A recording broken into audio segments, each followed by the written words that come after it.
Hi, first graders. Today I'm going to read you a very special book that we love in our house called Miss Tizzy. It is a beautiful book about friendship. It is by Libba Moore Gray and illustrated by Jada Rowland. The title page.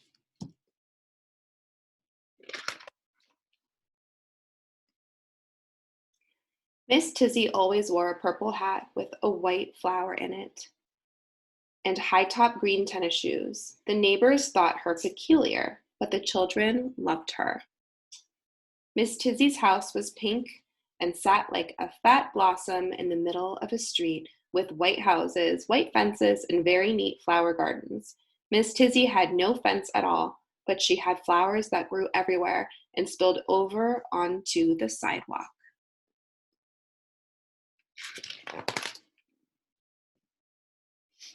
Miss Tizzy let the children pick the flowers. Then she gave them clean glass jelly jars to put them in, and the children loved it. Miss Tizzy's big yellow cat, Haram, slept in a window box in the middle of some red geraniums. Sometimes he climbed on her shoulders and hung there like a tired old fur piece.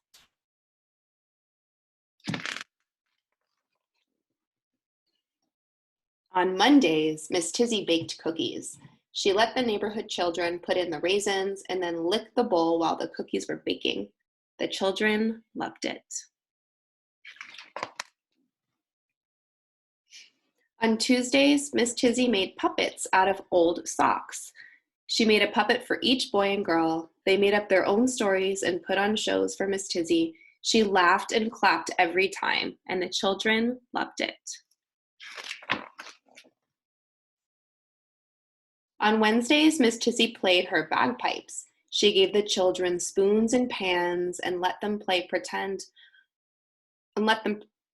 they were playing real drums. Each Wednesday, one child got to be special and play a silver penny whistle. Every child got a turn. They marched up and down the street with Miss Tizzy and her bagpipes leading the parade. Haram sometimes marched along, and the children loved it. On Thursdays, Miss Tizzy gave the children clean white paper and crayons. They drew pictures of sunshine and butterflies. They put them in Miss Tizzy's red wagon and delivered them all over town to people who had stopped smiling and had grown too tired to come out of their houses anymore. Haram rode in the front of the wagon with a red ribbon around his neck, and the children loved it. On Fridays, Miss Tizzy opened her trunk and they all played dress up. There were hats with feathers and hats with bows. There were baseball caps and straw hats with bright red bands. Everyone wore a hat. Miss Tizzy put on a lace shawl and served pink lemonade in her best china cups. The children loved it. On Saturdays, Miss Tizzy put roller skates on her green tennis shoes and went up and down the sidewalks. The children came out of the white houses and joined her. They made a roller skate train holding on to Miss Tizzy's long skirt. Haram was usually the caboose. The children made train sounds, and Miss Tizzy was the engineer. She never scolded the children for being too loud, and the children loved it.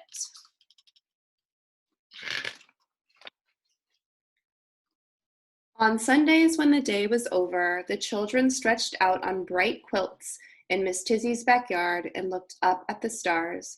The tree frogs croaked their summer sounds as Miss Tizzy sang songs about the moon, slightly off key. The children didn't care. They loved it.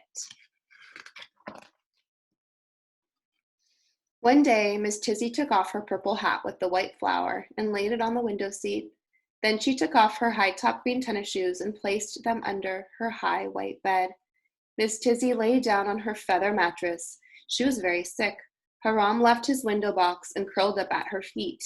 He did not purr anymore. The doctor came and went. He shook his head and looked very serious. The children were sad. They didn't know what to do. They missed their grown-up friend. Finally, they had an idea. On Monday, they baked cookies with raisins and brought them to the pink house. On Tuesday, they stood in the yard and held up puppets to the window. They put on a puppet show just for Miss Tizzy. On Wednesday, they brought pans and spoons and played a soft little drumming sound just outside the door. On Thursday, they drew pictures with orange and red crayons and put them in Miss Tizzy's mailbox. On Friday, they put on funny hats and left a tea tray at the front door. They left Haram a bowl of cool milk. On Saturday, they put a brand new pair of skates in a big box with a purple ribbon on top and took them to Miss Tizzy. On Sunday, when the sun went away, the children stood underneath Miss Tizzy's window. They sang all the moon songs she had taught them. Miss Tizzy's hat glowed in the moonlight. She was having a peaceful dream. She heard the children singing, and she loved it.